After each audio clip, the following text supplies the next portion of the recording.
রাফি, তুমি কিন্তু আগের মতোই আছো, আর এখন তোমার জীবনে একজন নারীর প্রয়োজন।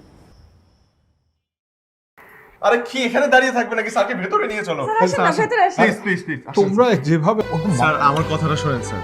স্যার আমি আপনাকে কত খুঁজেছি, আমি আপনাকে বোঝাতে পারবো না স্যার। স্যার আমি আমি জানেন আমি আবার গ্রামে গিয়েছিলাম, পরে শুনলাম আপনি পোস্টিং চেঞ্জ হয়ে। স্যার সত্যি বলতে আমি শুধু চেয়েছিলাম ওর ভুলটা বুঝতে পারুক। যিনি সারাটা জীবন তার ছাত্রছাত্রীদের জন্য সর্বস্ব দিয়ে গেছেন, যাতে তারা একটা সুন্দর সততার সমাজ গড়ে তুলতে পারে।